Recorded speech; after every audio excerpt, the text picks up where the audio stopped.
Oke, kita akan sambung. eh ya, karena semua em, kita punya peserta pun sudah masuk kembali. Kita sambung. Yesus mati. Ya, jadi ini terdapat di dalam Lukas bab yang ke-23 ataupun pasal yang ke-23 ayat yang ke-44 sampai 49. Apa yang berlaku di dalam ini ialah kira-kira jam 12 sampai pukul 3 petang, seluruh daerah itu menjadi gelap. Ini terdapat dalam 44 sampai 45. Kenapa seluruh daerah itu menjadi gelap? Karena pada waktu Yesus disalibkan, sekitar pukul 12 sampai pukul 3 pada hari Jumat itu, matahari tidak bersinar. Jadi itu yang menyebabkan seluruh daerah itu menjadi gelap. Dikatakan juga di dalam catatan Injil yang lain, terjadi gempa bumi yang dahsyat. Nah, kalau kita melihat di dalam catatan Lukas ini, tabir bait suci terbelah dua. Dan di sini tidak dinyatakan terbelah dua bermula dari mana, dari bawah ke dari atas, tetapi di dalam catatan yang lain ada menyatakan bahwa tabir bait suci itu terbelah dua dari atas ke bawah. Nah, jadi kalau kita melihat struktur bait suci ini, ada ruang-ruang pelataran, ruang tempat kudus, dan juga ruang maha kudus. Ruang maha kudus itu bukan orang sembarangan yang boleh masuk, hanya imam. Ada satu imam yang mereka akan pilih untuk masuk ke ruang maha kudus 1 tahun 1 kali. Iya, jadi kalau mereka masuk ke ruang maha kudus itu, dan orang yang masuk itu mungkin dia belum berdamai dengan Tuhan, ataupun dia berdosa kepada Tuhan, dia akan mati. Jadi bukan orang sembarang akan masuk di dalam ruang maha kudus itu. Sewaktu imam akan masuk ke ruang maha kudus, biasanya pinggang dia itu akan diikat dengan tali, dan kakinya dikatakan ada lonceng ataupun ada giringan.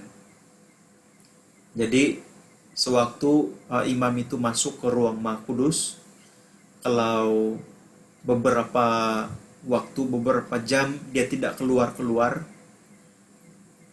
mungkin dia telah dihukum oleh Tuhan ataupun dihukum oleh Allah. Maksud dia mati di dalam. Jadi tidak ada seorang pun yang berani masuk. Jadi caranya untuk mengeluarkan imam yang mati di dalam itu, mereka tinggal tarik saja itu tali. Nah, jadi ruang maha kudus itu bukan sembarang orang boleh masuk. Jadi ini juga menggambarkan bahwa Allah yang kudus dan juga manusia yang berdosa itu memang tidak dapat em, bersemuka, ataupun Tuhan yang kudus itu tidak dapat eh, bersama-sama dengan dosa. Dalam kata yang lain, dia sangat benci akan dosa. Dia tidak bergaul dengan dosa. Dia tidak berdosa. Iya. Tetapi kalau kita melihat waktu Yesus disalibkan, ini ialah satu perkara yang sangat signifikan. Ini adalah satu perkara yang sangat penting. Tabir yang memisahkan di antara ruang maha kudus dan juga ruang di pelataran dan juga ruang tempat kudus itu terbelah dua. Terbelah dua, dan ada para teolog-teolog ataupun para ilmuwan-ilmuwan Alkitab memberikan tanggapan bahwa dengan terbelah dua ataupun dengan terbelah dua tabir itu menggambarkan bahwa manusia ataupun Allah dan juga manusia kini diperdamaikan ataupun dapat bersama-sama kembali dengan Allah seperti yang terjadi ketika Adam dan Hawa ditempatkan Tuhan di Taman Eden. Nah, kalau kita mengimbas kembali di masa yang lalu, waktu Adam dan Hawa di Taman Eden yang mereka belum jatuh ke dalam dosa, mereka ini dapat bergaul dengan Allah. Mereka dapat berbicara kepada Allah. Tetapi setelah mereka jatuh ke dalam dosa, mereka diusir keluar dari Taman Eden, bahkan mereka tidak dapat lagi bersemuka, berbicara dengan Allah. Jadi jelas di sana dosa memisahkan manusia daripada Allah. Dosa memisahkan manusia daripada Allah. Dan kalau kita lihat melalui penyalipan Kristus di kayu salib, ruang Maha Kudus sudah terbelah dua. Maksud dia boleh diakses oleh orang yang biasa begitu. Kalau dulu para imam-imam yang ditetapkan, yang ditentukan saja setahun sekali.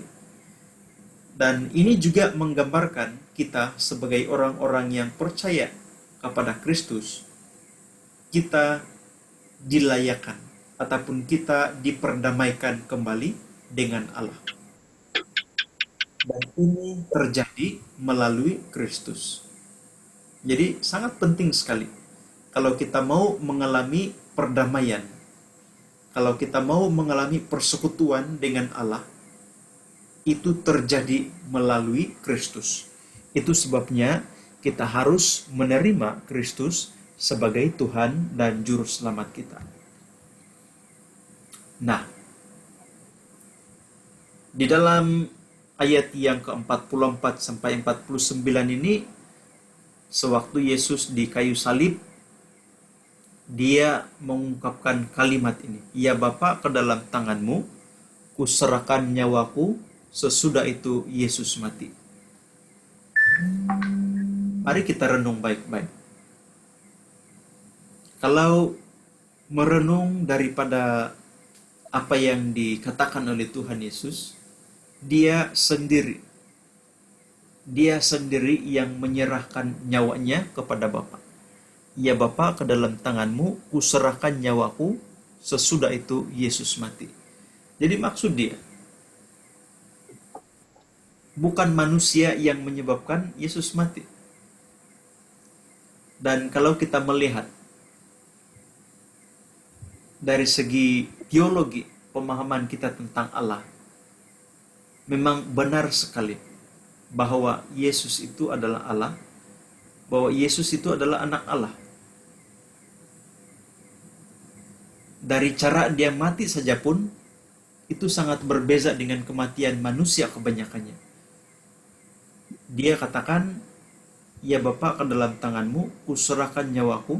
Dan sesudah itu Yesus mati ataupun Yesus wafat. Bahkan kepala pasukan tentara memberi kesaksian sesudah kejadian itu, sungguh orang ini adalah orang benar. Iya. Nah, kita beralih ke peranggan yang seterusnya, Yesus dikuburkan. Nah, waktu Yesus sudah mati ataupun wafat di kayu salib, mayat Yesus dikuburkan oleh Yusuf dari Arimatia. Siapa Yusuf dari Arimatia ini? Dikatakan di dalam Alkitab kalau kita teruskan pembacaan di dalam ayat yang ke-50 sampai ayat yang ke-55, ini dijelaskan bahwa Yusuf dari Arimatia ini adalah anggota majelis besar yang baik dan benar, dan dia tidak bersetuju dengan keputusan majelis bahwa Yesus dikenakan hukuman mati ataupun disalibkan. Yusuf dari Arimatia ini adalah seorang yang menanti-nantikan kerajaan Allah. Jadi, apa yang dia buat setelah Yesus mati ataupun setelah Yesus wafat di kayu salib, dia menghadap kepada Pilatus dan meminta mayat Yesus untuk diturunkan, dikapankan dengan kain lenan, dan dikuburkan di tempat yang belum pernah digunakan. Nah, di sini ada satu perkara yang kita harus renung. Iya, ada satu perkara yang kita harus renung. Saya sudah jelaskan sebentar tadi bahwa kalau mereka yang dikenakan hukuman mati secara disalibkan itu pasti sekali orang-orang yang melakukan kejahatan seperti pemberontakan dan juga kriminal ataupun pembunuhan. Dan hukuman balasnya mereka ini akan disalibkan, dan dalam kata yang lain, hukuman penyalipan ini adalah satu hukuman di mana dia tidak terus-terus mati. Dia akan disiksa secara fisikal, bahkan hukuman yang dikenakan secara disalibkan ini adalah satu hukuman yang sangat terhina, begitulah, sangat terhina begitu. Dan orang yang terhukum dengan cara disalibkan biasanya tidak akan diturunkan di kayu salib dan dibiarkan tergantung sehingga bangkainya akan dimakan oleh burung-burung. Dan dalam catatan yang lain juga, mereka akan mematahkan tulang untuk salah satu macam mereka siksa, ataupun salah satu cara juga untuk mereka mempercepatkan supaya si terhukum itu mati dengan cepat. Kira-kira begitulah. Tetapi kalau kita melihat Yesus, ini adalah sesuatu yang berbeza dengan mereka yang terhukum yang lain, di mana Yesus diturunkan daripada kayu salib, tidak ada satu tulang pun yang patah. Yesus dikapankan, Yesus ditempatkan di satu kubur yang belum pernah digunakan. Jadi ini semua menunjukkan, ini semua menceritakan, memberitahu kita bahwa dari Yesus dihadapkan kepada Pilatus, dihadapkan kepada Herodes, bahkan kesaksian daripada perampok ataupun kedua orang yang penjahat itu, kesaksian salah seorangnya menyatakan bahwa Yesus itu tidak bersalah. Sehingga kan kalau kita melihat di hari kematiannya, di mana Yesus dikuburkan, itu juga memberitahu kita bahwa Yesus tidak bersalah.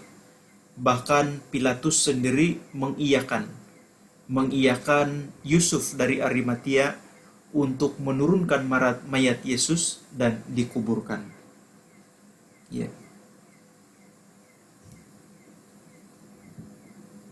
Jadi kalau kita mengambil catatan ataupun membaca di dalam Injil yang lain, dikatakan bahwa setelah Yesus dikuburkan itu, dia kuburnya ditutup dengan batu.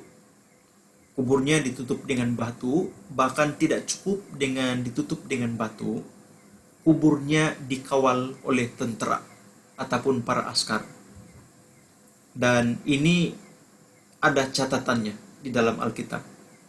Kalau um, ada waktu semasa PKP ini, galilah maklumat itu dalam Alkitab, kesahihannya, karena itu akan, saya yakin percaya, memberikan kita jawaban dan juga kepuasan akan kebenaran firman Tuhan. Jadi kalau ada klaim orang bahwa mayat Yesus itu dicuri, itu tidak mungkin.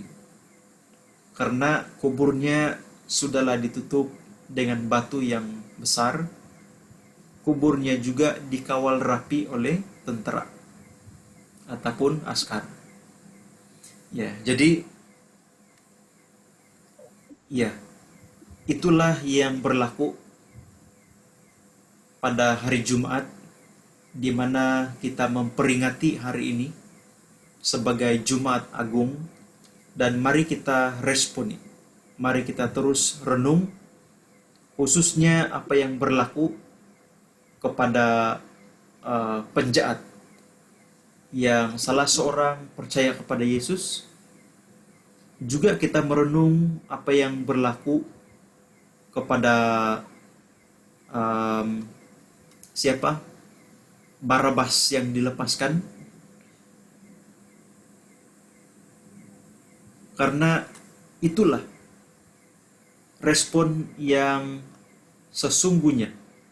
Itulah respon yang sesungguhnya yang kita mau ambil perhatian di dalam kita mengingati Jumat Agung ini. Yang pertama, kita mengingati bahwa Yesus mati bagi kita.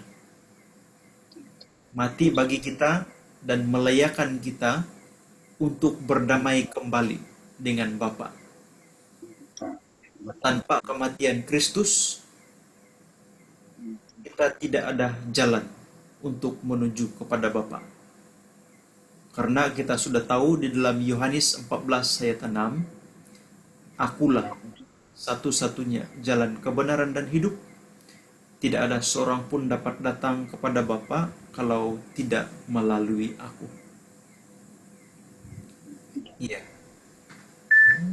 Jadi setelah merenung dan mengalami terobosan Jumat Agung, semoga Jumat Agung ini memberikan kita kekuatan, bahkan memberikan kita satu pemahaman kronologi apa yang telah berlaku kepada Yesus sampai dia disalibkan, bahkan sampai dia dikuburkan, dan pada hari Minggu nanti kita akan mengupas tentang kebangkitan Kristus.